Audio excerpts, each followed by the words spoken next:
Welcome to What's Eating Harlem. I'm Vanessa Tyler. There is a lot going on in Harlem. Let's get started. You know you love eating in Harlem. Now you can take a big bite of Harlem EatUp. Celebrity chef Marcus Samuelson puts his rep on it. I can guarantee you a good time. One look and you know they must live in Harlem. It's a certain style. Check out who our Selena Hill is spotlighting in Harlem style. Meet this veteran back from the war and putting his muscle into making it in Harlem. The killer with the bloody axe is the star of his latest movie, but it is not his only film. Harlem-born movie director Earl Griffin is ready for his close-up. All of that on this edition of What's Eating Harlem.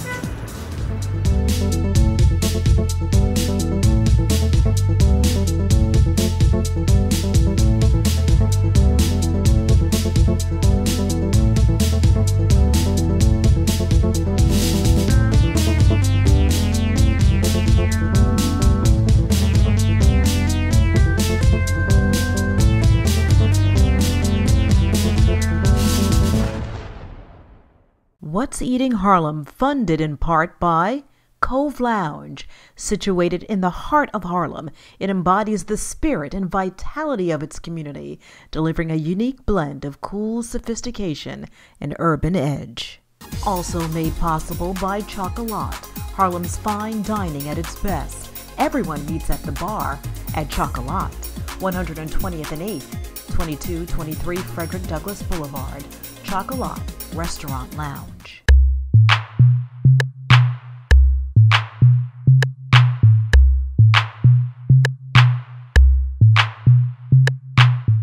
The food scene in Harlem is hotter than ever. The creative chef credited with helping Harlem become a culinary destination thanks to his must-eat-at spot, Red Rooster, says it is time Harlem eateries really get a chance to shine.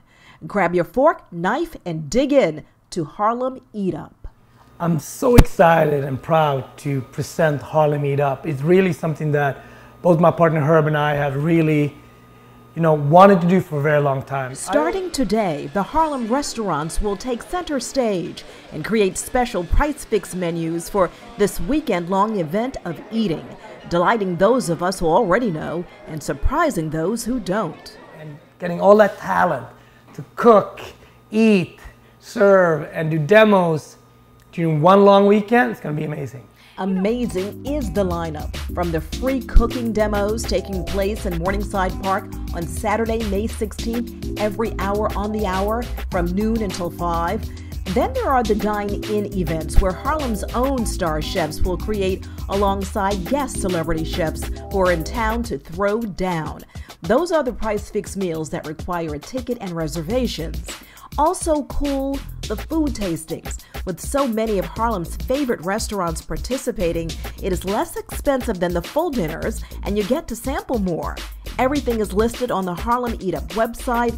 Part of the proceeds will benefit Meals on Wheels. The real excitement for the weekend will be the village of Harlem itself. Harlem is the star. It's Harlem that is the draw, and it's this very iconic, incredible neighborhood that has drawn jazz musicians from forever.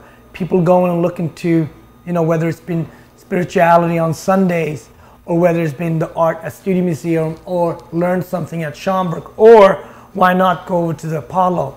Food is not part of that. We rest a lot on the fact that Sylvia has been such a big draw forever. And now there is a whole generation of new restaurants. So this is really our coming out party. The goal of this soon-to-be yearly event is to include everyone. Families can take part in the events lined up for Morningside Park, and it will be educational. Workshops with topics like how to start your own restaurant. Samuelson says the restaurant scene has given Harlem something it's needed: jobs. All that staff in a business ready to serve. When I think about the 150 jobs that we've created here at Red Rooster, and 75% of my staff is from Harlem. That's not counting the jazz musicians, the plumber, the florist. And add another 50 jobs to that with his latest restaurant in Harlem, Street Bird, on 116th Street. You like chicken? Done anyway? This is your finger-licking good Harlem diner. when I create a restaurant, I always like to have one foot in the past and one foot in the future. And for me, the restaurant that I always loved in Harlem was the diners, right? Like M&G, Pan Pan. Wow, so these were really, for me, very, very important neighborhood spots. So with Street Bird, it's a smaller restaurant, it's packed, it's family friendly, it's definitely affordable, and it's like a diner. Marcus Samuelson, the restaurateur who has it all. Personality, celebrity, and good food, already owns restaurants around the world. Later this month, he is opening a restaurant on the island of Bermuda in the Hamilton Princess Hotel. But right now, his focus is right here in Harlem. So if you're hungry for art, culture, food, and spirit, come to Harlem EatUp.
And this is Harlem Style.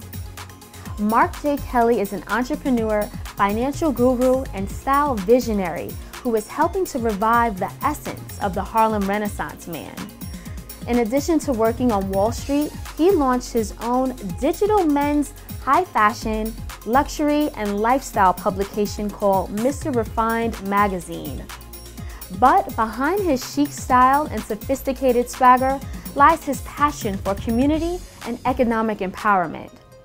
Today, I'm here at the Harlem Business Alliance, where he's instructing an entrepreneurial workshop for small business owners.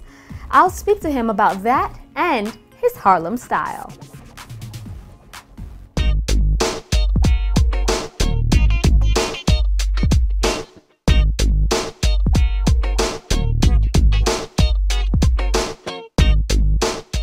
Growing up in Harlem, Harlem was always kind of the mecca of fashion growing up. You know, one of the things that I always tell stories about is how Harlem was like always a fashion show. You know, and I tell people who aren't from New York, when we went outside any time of the day, whether it was just running to the corner store, running errands for our parents, it was like, you knew you had to be dressed. Mainly because you never knew where you'd end up. Harlem's such a close-knit community. I lived on 145th Street in St. Nicholas, and I could end up on 110th in Lenox in 20 minutes because my friends are like, hey, let's go over here. And the last thing you want to do is go over there with your beat up sneakers on and your bad sweatpants. So it's one of those things that was kind of ingrained in me from an early age. You launched your own brand in 2013, Mr. Refined magazine. Let's talk about this luxury brand, how and why you started it. The impetus for Mr. Refined was really about kind of capturing my own growth as a young man and not having an outlet that I felt fit my culture and my upbringing to kind of match what I wanted to be and what I see young men wanting to be now.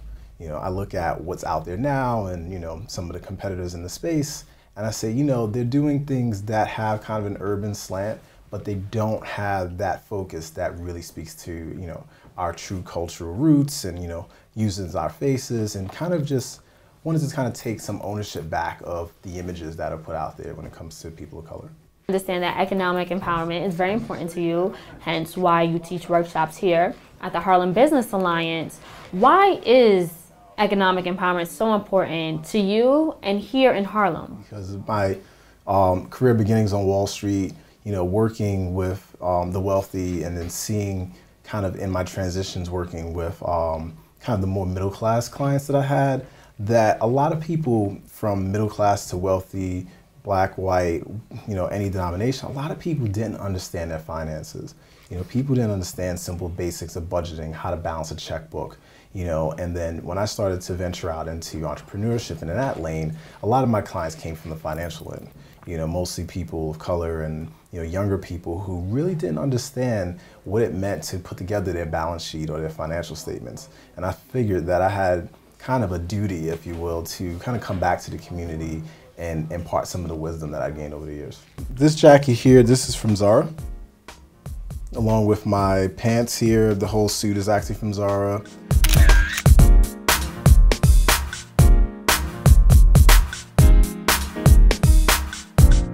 The shirt is from Brooks Brothers.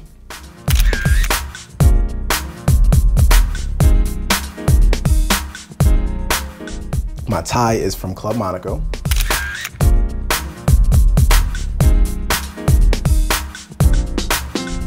And my shoes are from Allen Edmonds, and my socks are from Happy Socks.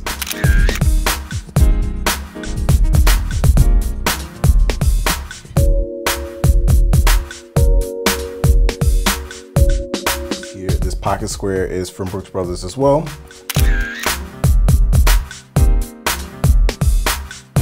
This hat I got from Flamekeepers Hat Club in Harlem.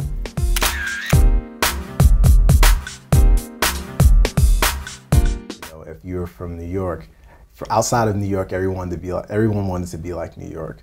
You know, and inside New York, everyone wanted to be like Harlem. So, you know, it's one of those things that I've seen it, I've experienced it personally through my travels, you know, being in college, being away for that, and meeting people from all walks of life, and everybody's always fascinated about, oh wow, you're from Harlem, what's it like? And you know, kind of having that sense of pride with the community is something I've always been able to carry with me. So, if it's unique and it's fabulous, then it must be Harlem style. I'm Selena Hill. What's Eating Harlem wants to get you involved. You got a story idea? Tell us. Go to our website, what'seatingharlem.com. There you can become a member and get discounts to some of the places we feature. Be sure to like us on Facebook and follow us on Twitter.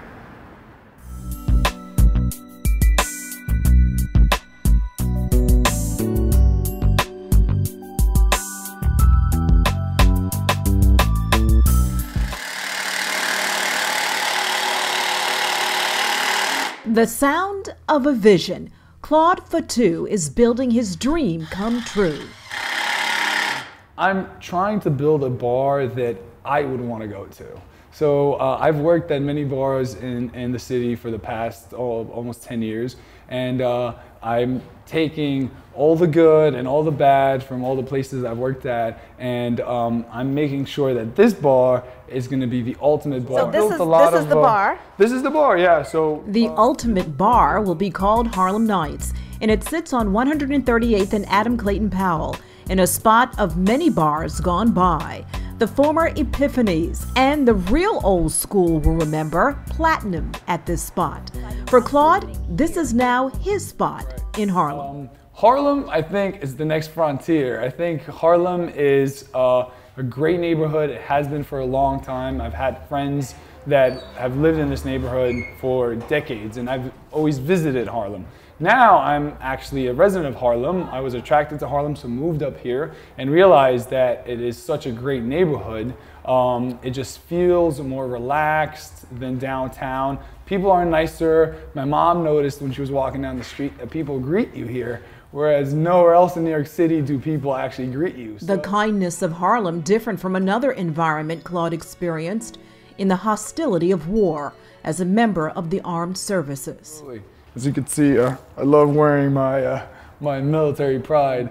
So I joined the U.S. Army, greatest army on the face of the earth, after September 11th.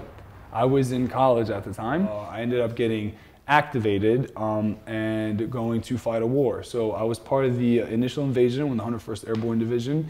We invaded Iraq from Kuwait in 2003, came home in 2004. So I was at war for a little over a year. Now for the 33-year-old, the next chapter of his life. He literally wrote the book on how to do it, since he is also a contractor. I get to be the owner of the bar with the ultimate vision, and I get to be the contractor who is building that vision. And he can see it as if it was already here. The stage, there'll be a baby grand piano in the corner, and this corner basically will be the spotlight. In the opposite corner, we built a DJ booth. Music will be a big part of Harlem Nights. We'll have live music on the weekdays, and we'll have a jazz night, acoustic guitar night, maybe a string quartet night, maybe we'll have an open mic night, maybe we'll have a comedy night. Building Harlem Nights into nights Harlem will remember. The vision of one he's making into his dream come true. A big thing that I want to do is work with local musicians to try to not only showcase their talent here, but bring in the neighborhood and make the neighborhood feel like they're a part of Harlem Nights, and Harlem Nights being a part of the neighborhood.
You know the killer is going to get her, yet you can't look away. But here it is, the money shot. The axe killer chops and chops, and eventually he takes off her head. Classic horror scene in the newly released Old Man Tucker.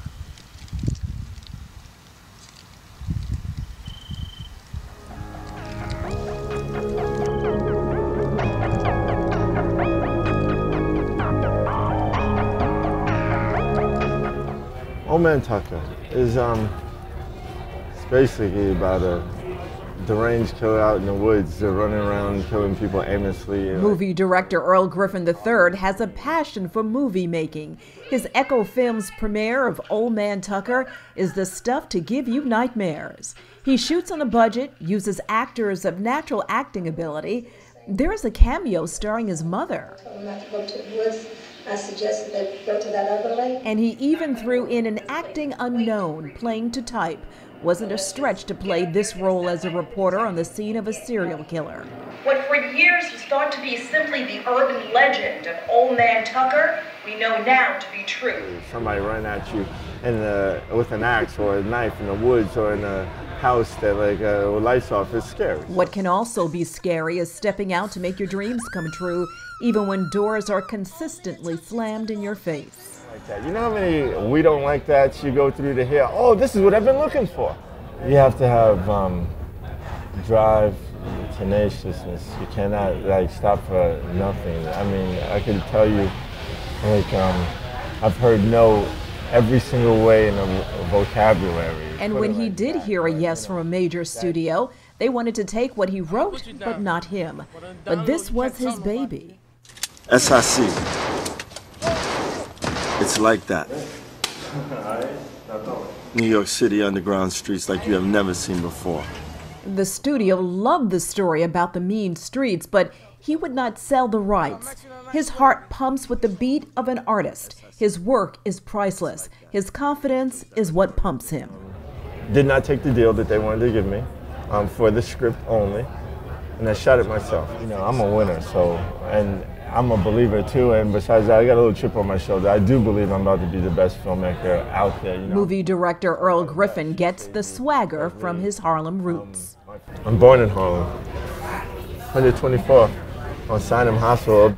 I wear Harlem everywhere I go, and I do, I've lived all over the world. These days, he lives part-time in LA. Here he is pictured with longtime Hollywood friends, lives part-time in New Jersey, and sometime in Europe.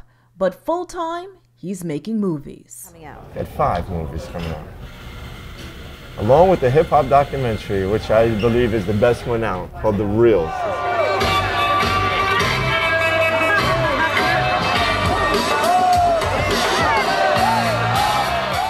It's a hip-hop documentary, but it's done like a mixtape, a visual mixtape.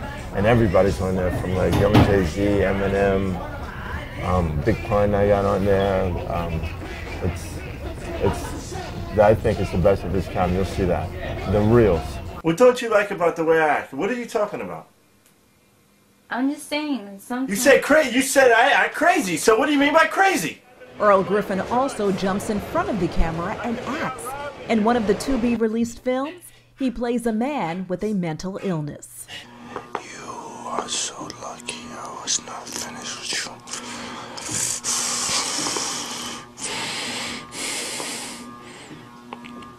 I like to elevate your consciousness, and no matter whatever it is. Thank God I'm a writer, so I was writing things that I knew I could shoot. For now, his films can be seen via Netflix, Redbox, and the like.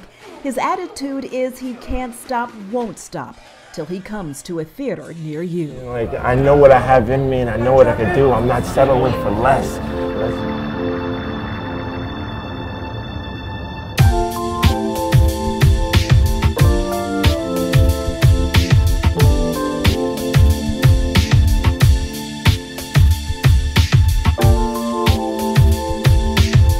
The time we have for now, but there's much more next time on What's Eating Harlem.